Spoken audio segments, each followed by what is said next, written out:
Welcome to this video on how to sublimate on fabric.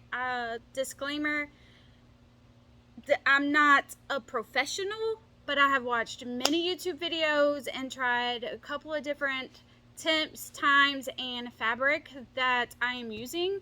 I will link the fabric that I got from Etsy and the press that I am using from HTV Ront, I believe is how you say it. Now, you can use any fabric as long as it has a very high polyester count. So to sublimate on anything, it needs to be a polyester. And I like to go for 100%. Now, when I will also say that when you are doing this, it will feel like a ton more work than just buying fabric and then interfacing it. But in the long run, you not only get to do your own designs that you buy, it gives you more freedom on what you can do and how much fabric you use. The polyester fabric itself is pretty cheap, and you could also, if you want to test, you can buy polyester sheets from like the Goodwill and test that way. So you will need a sublimation printer, you will need a press, and you will need some type of fabric to put it on. You will need paper and you will need ink. I will link everything down below, and it can be pricey if you already don't have some of this stuff in the beginning. But in the long run, we believed that it just gave us too much freedom in price and designing. So the following video is a voiceover because we are rebuilding our studio, as you can see right here, and we have a bunch of fans running and it is super hot in the storage. So I'm going to do a voiceover for the video just so you don't have to hear the fans in the background. But I wanted to do an intro just to show you. So this is sublimated. Like this is, I printed this on paper and pressed it myself. This is for an NCW clutch wallet. This is the flap.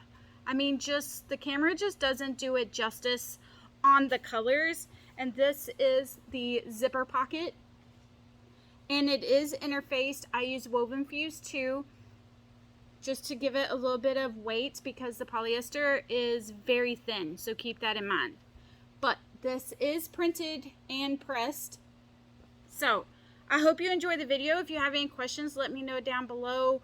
Again, I'm not a professional, but I have been doing this now for about a month, and I went through a lot of trial and error to get this way. And there's not many videos on YouTube, Facebook, TikTok, or anywhere to really show you how to press for fabric. I do know another creator on YouTube and Facebook that does do her own fabric, the Emporium. I don't know her full name, but she is on YouTube. And I think it's called Emporium something. But she also presses her fabric. If you want to check her out, I will find her YouTube and put it down below. So I hope you enjoy. Again, if you have any questions, complaints, concerns, leave them down below and we will address them. Deuces. Let's get into this. I use Microsoft Word for the shapes and color corrections of my designs. I'm old school. It's what I'm comfortable. It's what I'm used to using. So I just use Microsoft Word, but you can use whatever program you prefer. I will link the printer that I have down below. I use a Sawgrass. It only prints up to 8.5 by 14, so we will be getting a bigger printer soon. And it will allow me for a print profile. Please do not forget to mirror. Again, I'll say it again. Mirror your projects. And here it is printing. And now I'm going to cut out all my pieces. I use 100% polyester that I found on Etsy. I will link it down below. And I do like a little bit of overhang just to give me some wiggle room, and then I will cut out my final pieces whenever it's done. And here I am doing a wristlet. I wanted to slow this down. So if your printer only does like mine does at 8.5 by 14 and my wristlets or key fobs are 16 inches, you do have to print two pieces, but you want to tape them together with heat tape with as little overhang as possible, or you will have blowout, which is ghosting. So this is the temp and the time I have on my heat press. It's an HTV Ront. It does have a pull-out plate. I will lay my print face up with my fabric on top of it. This is a lot harder with one hand than it looks like. Yes, I know my Teflon sheets are dirty, but it does not transfer. So then I'm going to also cover that with another Teflon sheet, push it in, and it automatically sets. We will wait the 80 seconds and come back. So here it is done. You cannot reuse that paper, so it's trash after that. And there it is.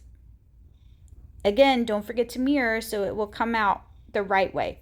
It will be super hot, so please be careful.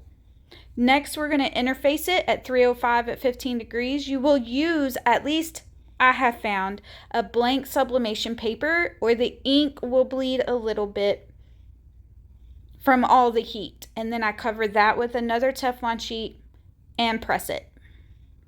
It will, because I didn't cut my interfacing exactly to the piece, it will stick, as you see here, for just a little bit. But it does not transfer to my next project that I have found.